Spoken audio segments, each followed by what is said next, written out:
welcome to Geekology. I'm David. I'm Sven. And tonight we're reviewing Star Trek, the official Starships collection by Eaglemoss, issue 88 and 89. So Sven, would you like to start with the magazine while I open this one up? Here we have the Vahklas, which is a Vulcan vessel which isn't really aligned with the Vulcan High Command.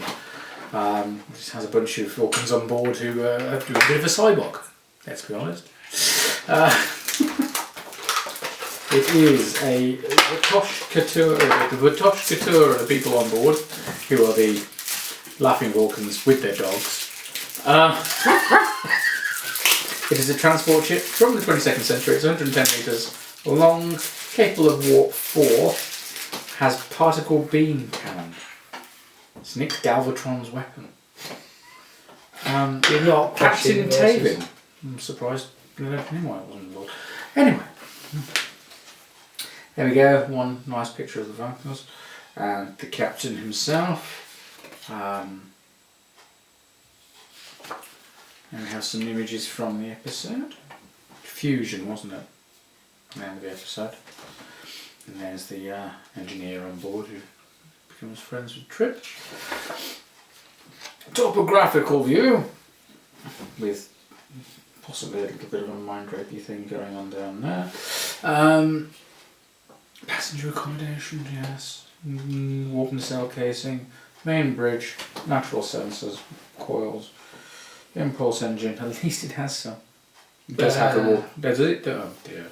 It has the shape. And particle beam emitter, which looks shockingly awfully like a navigational deflector. We won't go there.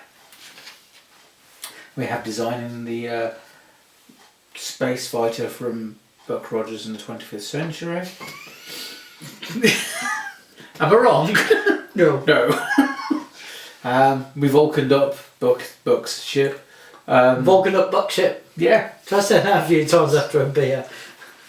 And then some details on Vulcans in the 22nd century. So why were they all so strange, and why was Admiral What's-His-Face from Deep Space Nine in command of the Vulcans and trying to rejoin them with the Romulans, and what was going on? Spoilers. I think we're beyond spoilers for Enterprise. Yes, and there's a bit of detail on Fusion, which is the episode it was in. So it's literally another ship that's turned up in one episode. Vulcan ships though, and I like Vulcan ships. Yet we still I get very enthusiastic. We about still Vulcan haven't ships. had the shuttle though, have we? The shuttle and the sled. So like, I'll be curious to see what you think. The impulse engines are moulded on. This is an upgrade from certain vessels. Yes. Notice the way that they inlaid the perspex. That's quite nice. Yeah, it's a shame they didn't paint on the impulse. Yeah, engines. that would have been nice. I knew the moment you saw that is like. You know, my biggest worry Gone. is the fact that from here it looks like a Sith infiltrator.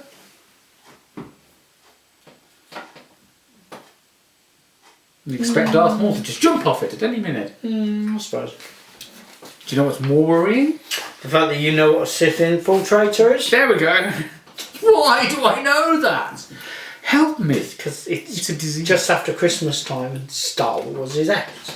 I haven't even seen it yet. We are going to have them for even now, neither have I. But see, I really want to see it. I'm sorry. This particle beam emitter. It's a navigational deflector. Well, yes. Who are you trying to kid? Yeah, but you're not. No, Sven, edit all that out. Seriously, you can't have a 20-minute rant about designs of starships. Okay, for a start off, it's Vulcan. Secondly, it's Enterprise. Thirdly, the videos are already long enough. Just bring that little rant down to a couple of sentences about why you don't like the main deflector dish used as a weapon, and let's move along. It's a main defector dish that's been told it's a weapon. Great, now let's move along. Well, oh come on, Voyager did it all the time. Yeah, and I can't exactly say anything about Classic Trek did it. Yeah, and then there's the occasional... TNG did it. It wasn't like they had phasers coming out of photo torpedo chute. Every Star Trek at some point has got a main deflector dish. There we go. So, right. It's quite well detailed though, isn't it? But the detailing on it is beautiful. The paint job is not so hot. But the detail is really there. Kind of flat, isn't it? Yeah.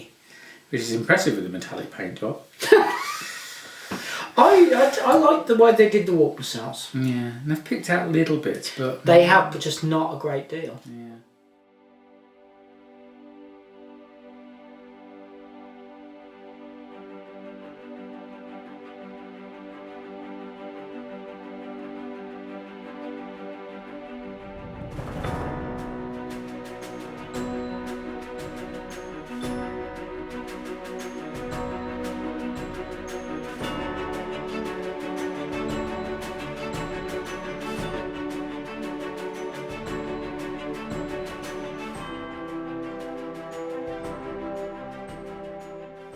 Simple. She's a good solid 7. Yeah.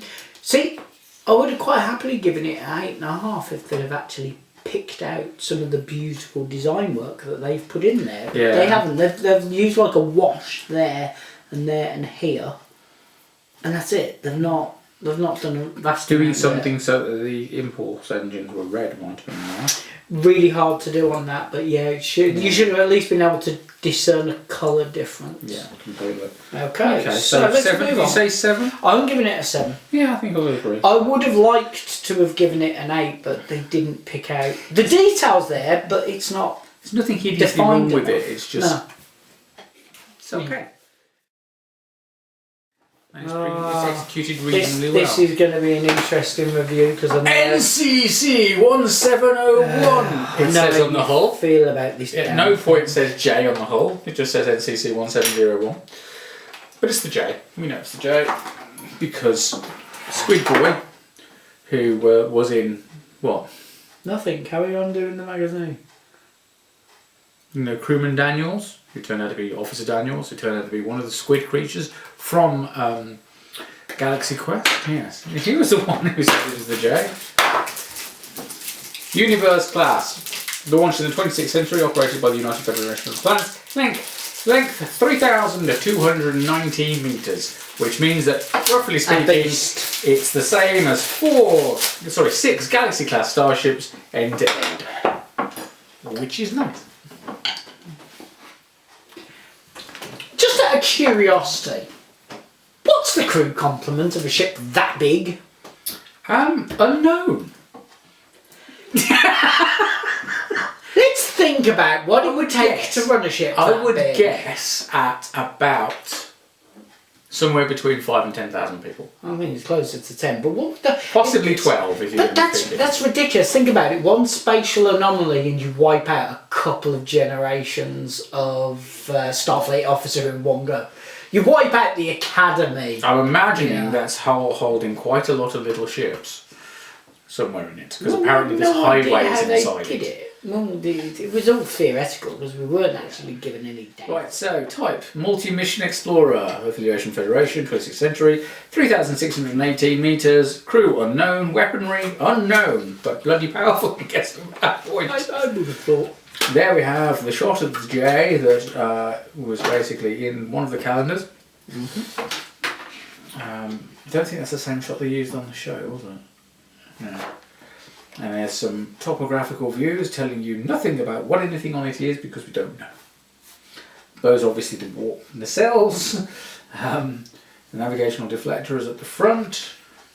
Don't know what that is because that's pointing in the wrong direction to be of any use to anything. Designing the Enterprise J.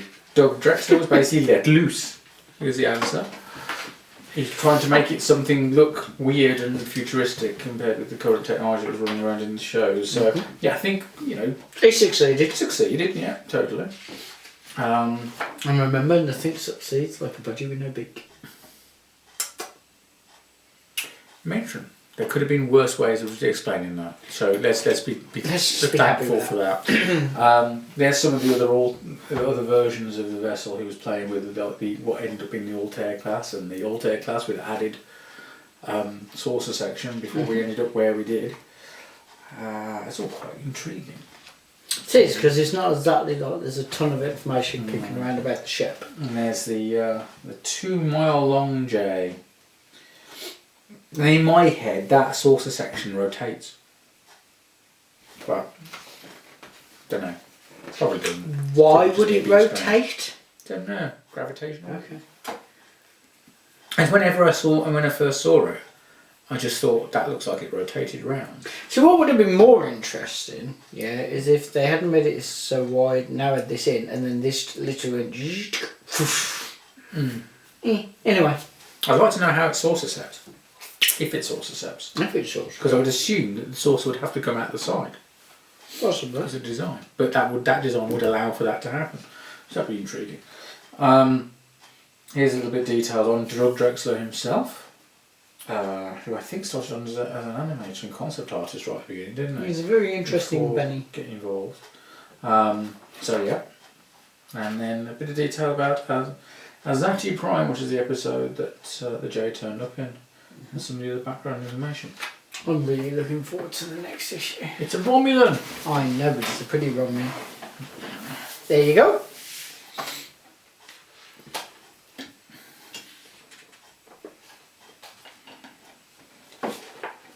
It's amazing the difference actually having the model of something in front of you can make, isn't it? Yep.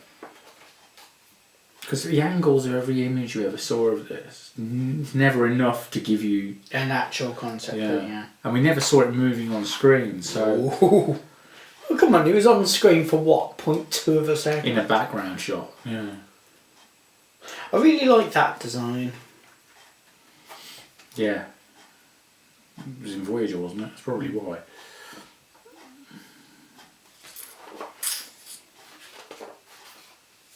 Yeah, I know I'm weird, but I really like that ship. Because it's weird. Have a closer look at it.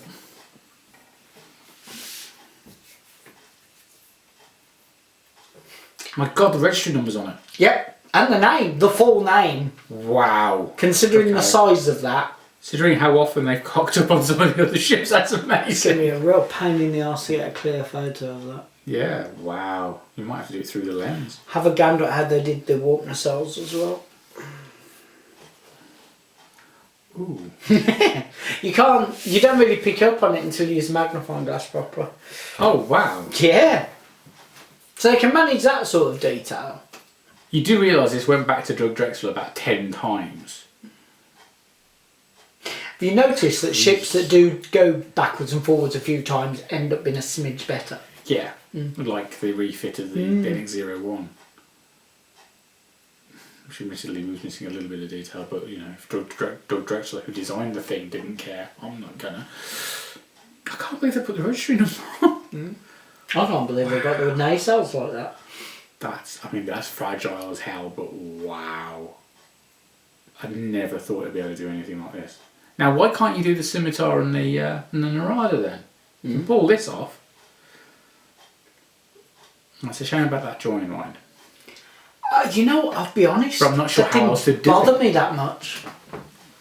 Actually, let's have a look at the bottom of the ship in the mag. Is that actually a joining path on there? No, it is specifically. Okay. But how I can you- live with it. I can live with it. I mean, it's a bit hideous, but wow, it's not like we've ever seen another model of this, is it? No. At least not officially. Nope. I love that gravitational deflector. Dear Doug, can this saucer set with the saucer coming out the side, because that would be epic if it could. Yep. I like that. I thought you might.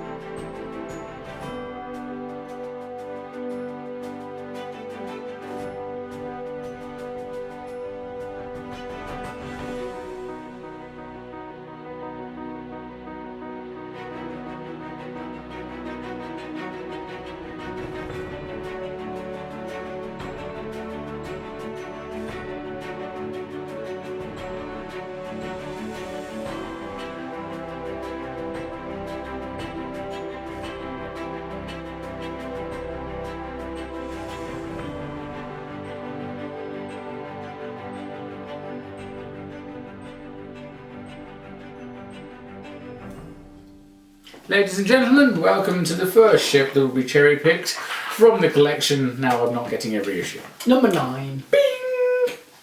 Yeah, I'm giving it a 9. Yeah, I'm giving it a 9. If it wasn't for that join mark on the bottom, that joining on the bottom, that would be a 9.5. But in that scale, I'm not entirely sure how much better they could have done with it. I don't think there is much more they could have done. Could have refined some of this paintwork down a bit. Maybe, but for a £10 model. As I said, I'm happy with it. And if I was cherry picking like you, then yeah, Hell yeah. that would definitely be on the list. Hell yeah! Wow. Okay. Now, let's hope they do a supersized version of that. Well, considering That would work for me. it's going to be 150 issues plus special. Well, we both know a number of people who have stopped collecting this for varying reasons. One of them being, well, you know, it's 150 issues. But when I subscribed to it, I didn't subscribe to it going, well, it's so many issues. I went, 60 at the time. I want the ships. Yeah. And then they put it up, and I go, oh, cool, okay, they're going to put it up. Oh, cool, they're going to put it up. So as long as they're not, you know, doing truly stupid things, like this is what an escape pod from this looks like, and this is what this looks. As long as they are actual ships of the line, I mean, I've got no problem. What was it was said on Twitter? There's at least 10 vessels coming from Discovery. Well, we don't do a Which is lot fair more play. than that once a show Which gets I don't rolling mind. properly. It's silly things like, why did we get the Armoured Voyager before we saw any... I was really happy with the Voyager. Well, I was happy they did. I wasn't happy with the result, but I was happy that they did the Armoured Voyager. Yeah, but I wanted the Armoured I Voyager. would have thought that would have been in the hundreds. I thought that would have been way further back. You know, and they would have maybe wanted to get the Enterprises out before that. Well, there's a couple of Borg ships that I'm still thinking they might do it. Yeah. You know, there are ships from each of the series that that aren't on the list that I'm hoping will get there on. were certainly a lot of ships. So I'm thinking, why isn't this in the collection yet? But we've had this. The only thing The I main don't one. get is why we haven't got a Starbase. Yes, we need a Starbase. We do need a Starbase. At least we're getting K7 now. Again. Because there's never been a model of that before. You know what? It annoys me that whenever they go, we're going to release it's the K7, isn't it? Yeah, it's K7. It's always the K7. Don't get me wrong. Yay. But can we What have about regular one? Yeah. The mushroom, preferably. I'd even say, you know what? They've never done, and it amazes me nobody's ever done it because it'd be the easiest thing to do. No one's ever done the Argus array. Why have we never had the Argus array? I think that would look quite because nice. Sainsbury's Just put it in bought it. scale. Oh. And on that note, thank you very much for watching. You can subscribe to us here on YouTube. You can follow us on both Facebook and Twitter, and of course there is the official Geekology website. Thank you for watching. And goodbye. Bye.